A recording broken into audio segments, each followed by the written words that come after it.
আল্লাহ রসুল সাল্লাল্লাহু আলাইহি ওয়াসাল্লাম ঈমানদারদেরকে নিষেধ করেছেন যে খবরদার খবরদার তোমরা হিংসা থেকে বেঁচে থাকো। কারণ হিংসা এমন এক ভয়াবহ পাপ, এমন ভয়াবহ অপরাধ, তোমার সকল ভালো কাজগুলোকে সে খেয়ে ফেলে, যেভাবে আগুন কাঠকে পুড়িয়ে দেয়। আমরা যদি বলি যে নেতিবাচক যতগুলো আমাদের কর্ম আছে, কাজ আছে, আচরণ আছে, এটা একটা বৃক্ষের বিভিন্ন ডালপালার মতন, একটার সাথে আরেকটা সম্পর্কিত। অর্থাৎ যখন মানুষ কাউকে হিংসা করে তখন স্বাভাবিকভাবে ওই হিংসার বশবর্তী হয়ে তাকে তহমত দিয়ে থাকে, যেটা গীবতের চেয়ে ভয়াবহ, অপবাদ যাকে আমরা বলি। গীবত তো ব্যাপারটা এমন যে তার অপরাধ ছিল বা সে এমন একটা কিছু করেছে বা তার আচরণে এমন কিছু ছিল যেটা অপরাধও না, কিন্তু তিনি শুনলে কষ্ট পাবেন, কিন্তু তার মধ্যে আছে এটা। আর অপবাদ তহমত কি, যেটা তার মধ্যে নাই কিন্তু তাকে ছোট করার জন্য বলা হয়ে থাকে। তো দেখা যায় এই সকল বিষয়গুলো কেন হয়, এই সকল বিষয়ের পেছনে আবার কে আছে, পেছনে যে ভাইটা ইন্ধন যোগায় তার নাম হলো হিংসা। তো আজকে হিংসা বিষয়েও আমাদের একটা আলোচনা আছে। আমরা জানি যে হিংসা এবং গীবত নিয়ে আমরা কথা শুনব। আমি খুব অল্প কথায় মৌলিকভাবে কিছু কথা বলার চেষ্টা করছি।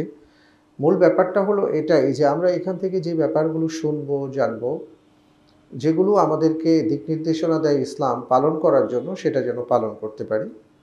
আর যে বিষয়গুলো থেকে আমাদেরকে বেঁচে থাকার কথা বলা হয়েছে, সেগুলো থেকে যেন আমরা বেঁচে থাকতে পারি। হিংসাকে আরবিতে হাসাদ বলা হয়। হাসাদ মানে কি, আমরা যদি বাংলায় বলি আর কি পারিভাষিকভাবে, হাসাদ মানে হলো যে আল্লাহ তাআলা কাউকে কোনো নিয়ামত দিয়েছেন, তার কোনো ভালো কিছু দিয়েছেন, এখন ওই তার ভালোটা দেখে নিজের কাছে কষ্ট লাগে। ব্যাপারটা বুঝেন, কারো ভালো দেখে নিজের কাছে কষ্ট অনুভব হয় এবং তার ভিতরে ভিতরে একটা কামনা যে সে যে ভালো বিষয়টা পেয়েছে এটা যেন সে হারিয়ে ফেলে, অর্থাৎ এটা যেন তার কাছে না থাকে। মনে করেন কেউ একটা ভালো চাকরি পেয়েছে, দৌড়ে এসে বললো আপনাকে যে আমি একটা চাকরি পেয়েছি, অথবা ছেলে চাকরি পেয়েছে, মা এসে বলল ভাবিকে যে আমার ছেলে তো চাকরি পেয়েছে। এখন ভাবির তো মনে মনে মন খারাপ, উপর দিয়ে হাসি হাসি বলে হ্যাঁ খুব ভালো খুব ভালো, কিন্তু ভেতরে ভেতরে তার জ্বলতেছে। এটাই হলো হিংসা। এবং এই জ্বলনের মধ্যে আরও একটা বিষয় কাজ করে, সেটা হলো এই ছেলেটা যেন চাকরি না পায়, অথবা চাকরি পেয়েছে এই চাকরিটা যদি তার হারিয়ে যায়। এই যে একটা কামনা বাসনা, দুইটা জিনিস, একটা হলো অন্যের ভালো দেখে মনে খারাপ লাগা এবং সেটা যেন না থাকে মনে মনে কামনা করা, এটাকে মূলত হিংসা বলা হয়। এটা ইসলামে খুব গর্হিত অপরাধ, কারণ এটার ক্ষেত্রে অনেকগুলো বর্ণনা আসছে। এটাকে জাহান্নামের আগুন বলা হয়েছে। এবং শুধু তাই নয়, আমি সামনে বলবো যে এটা এমন এক আগুন, আমরা যেটা দেখি যে কাঠকে যেমন আগুন পুড়িয়ে দেয়, হিংসা হলো মনের এমন একটা আগুন, আমাদের আমলকে পুড়িয়ে দেয়, ভালো কাজগুলোকে পুড়িয়ে দেয়।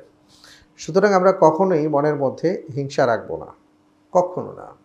কারো যদি ভালো কিছু হয়, বরং আমরা এটাতে খুশি হব, আল্লাহর কাছে কামনা করব যে হে আল্লাহ, তাকে যেটা দেয়া হয়েছে সেটা যেমন থাকুক, সে ভালো করুক, পাশাপাশি আমাকেও তুমি দান করো বা আমার ছেলেকেও দান করো।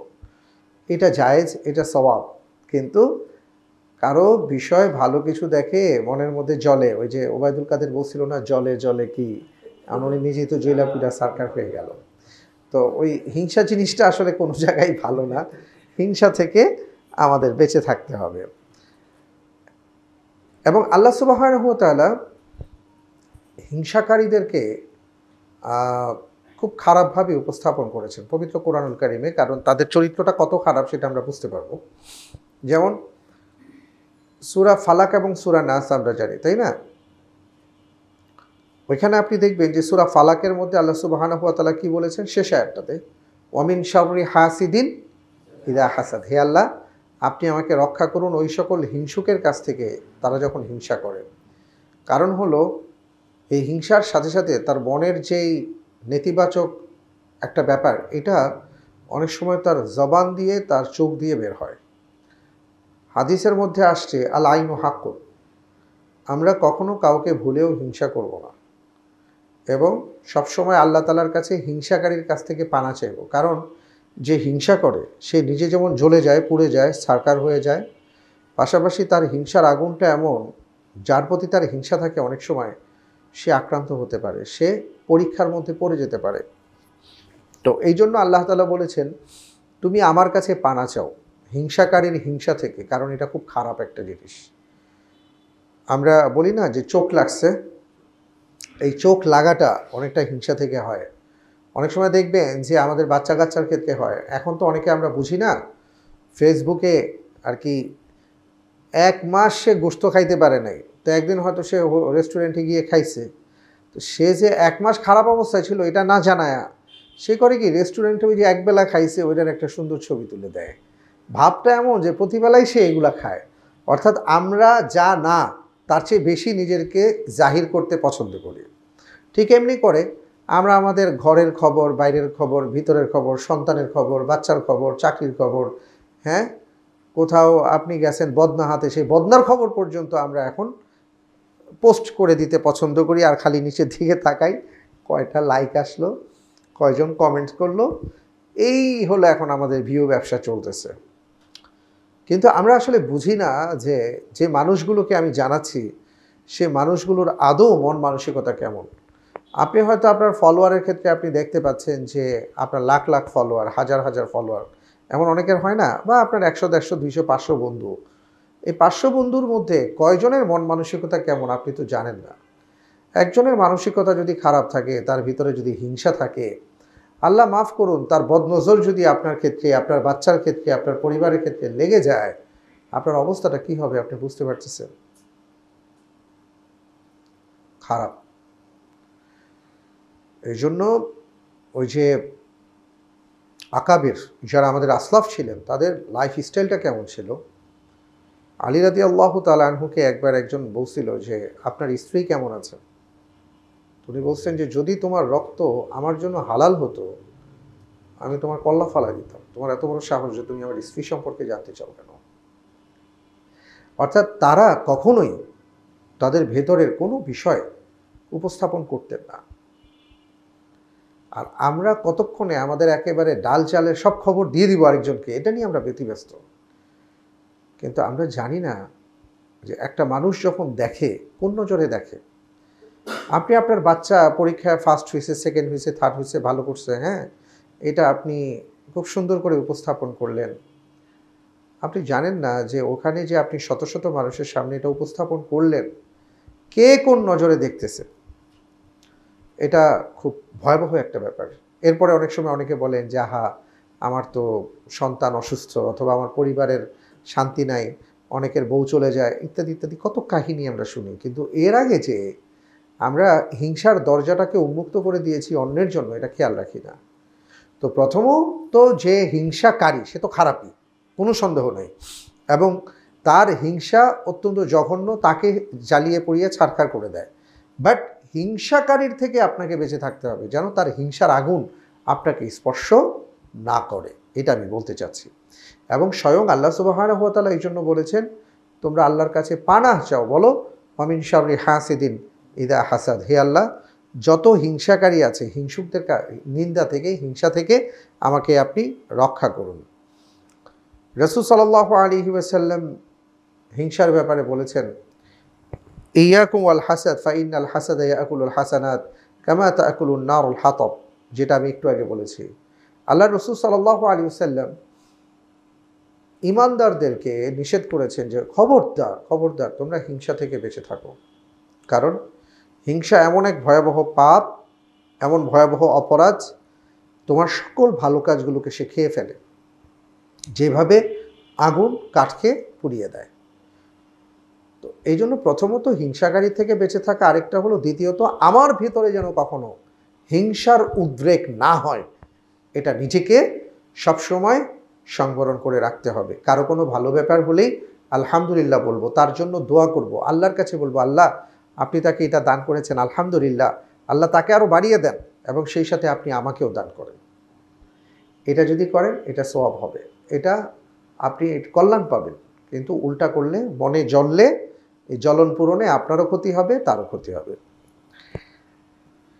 রাসূল সাল্লাল্লাহু আলাইহি ওয়াসাল্লাম আরও একটা বর্ণনা করেছেন, সেটা হলো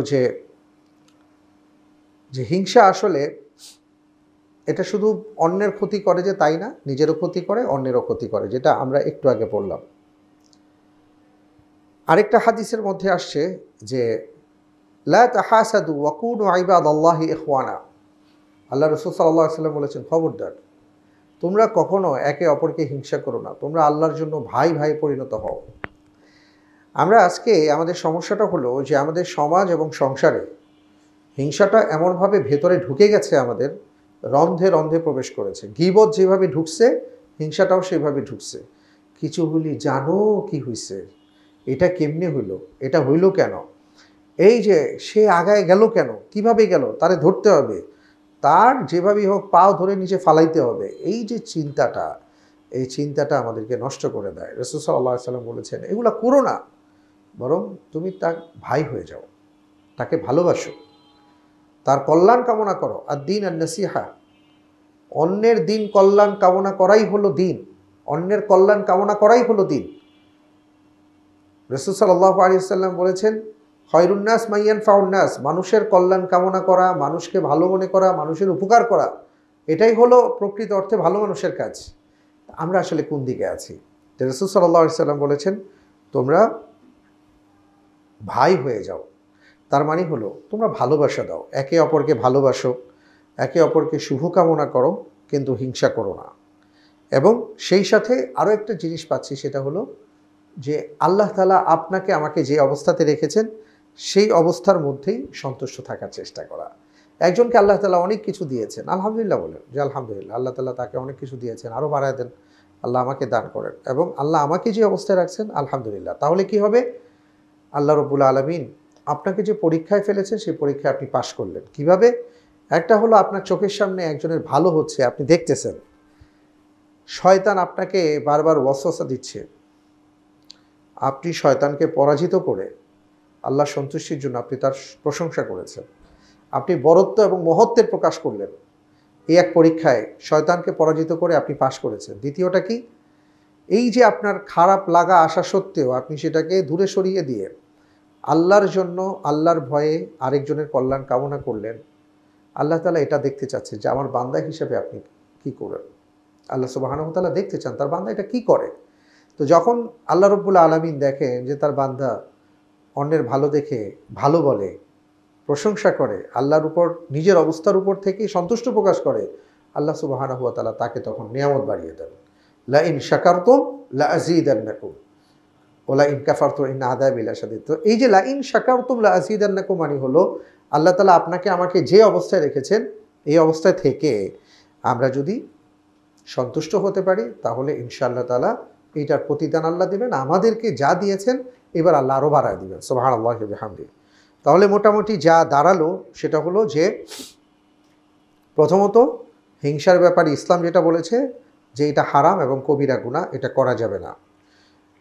ফলাফলটা কি? ফলাফলটা হলো যে কেউ যদি হিংসুক হয়, হিংসুটে হয়, তার আমল নষ্ট হয়ে যায়, তার অন্তরটা কালো হয়ে যায়, অর্থাৎ তার আমল আর কোনো কাজে আসে না। খুব নামাজ পড়ে কিন্তু খুব হিংসা, ওই নামাজ সব খায় ফেলছে হিংসায়। কেমন? খুব দান সদকা করে কিন্তু আরেকজনের ভালো সে দেখতে পারে না, সকল দান সদকা এটা খায় ফেললো। এই জন্য এই জাতীয় বিষয়গুলো থেকে বেঁচে থাকতে হবে। আচ্ছা, এখান থেকে বাঁচার পথ কি? প্রতিকারটা কি? প্রতিকারটা হলো যে আপনি আল্লাহর কাছে সবসময় কল্যাণের দোয়া করবেন, আল্লাহ রব্বুল আলামিনকে স্মরণে রাখবেন এবং নিজের অবস্থাতে যা আছেন তার উপর কৃতজ্ঞতা এবং সন্তুষ্টি প্রকাশ করবেন। যদি এইভাবে আমরা করতে পারি তাহলে এখান থেকে বের হয়ে আসতে পারবো। হিংসার বিপরীতটা কি? ওই যে বললাম, এটাকে আপনি ঈর্ষাও বলতে পারেন। সেটা কি? ওই ঈর্ষা যে আল্লাহ তাআলা তাকে বাড়ায় দিক এবং সেই সাথে আল্লাহ আমাকেও দান করুন, আমিন। এইটা আপনি বিকল্প চিন্তা করতে পারেন। রাসূল সাল্লাল্লাহু আলাইহি ওয়াসাল্লাম একটা দোয়া শিক্ষা দিয়েছেন, সেটা হলো আল্লাহুম্মা তাহহির কুলুবানা, হে আল্লাহ আপনি আমাদের হৃদয়টাকে পবিত্র করে দেন, মিনাল হাসাদি ওয়াল বুগদা, সেটা হলো যে সকল ধরনের হিংসা এবং বিদ্বেষ থেকে। রাসূল সাল্লাল্লাহু আলাইহি ওয়াসাল্লাম এই দোয়া পড়তেন, আল্লাহুম্মা তাহহির কুলুবানা মিনাল হাসাদি ওয়াল বুগদা, হে আল্লাহ আমাদের হৃদয়টাকে আপনি পরিষ্কার করে দেন সকল হিংসা এবং বিদ্বেষ থেকে। ওয়া আমলাহা বিল ঈমান ওয়ার রিদা, আর আমার হৃদয়টাকে আপনি পরিপূর্ণ করে দেন আপনার সন্তুষ্টি দিয়ে এবং ঈমান দিয়ে। সুবহানাল্লাহি ওয়া বিহামদিহি। তো আমরা আজকে আলহামদুলিল্লাহ যে দুটো বিষয় নিয়ে কথা শুনলাম, একটা ছিল গীবত, আরেকটা হলো হিংসা। এই দুটি বিষয় থেকে আমরা আজীবন বেঁচে থাকার চেষ্টা করব। আল্লাহ সুবহানাহু ওয়া তাআলার কাছে সেই দোয়া করি, আল্লাহ তাআলা আমাদের সবাইকে সেই তৌফিক দান করুন। আল্লাহুম্মা আমিন।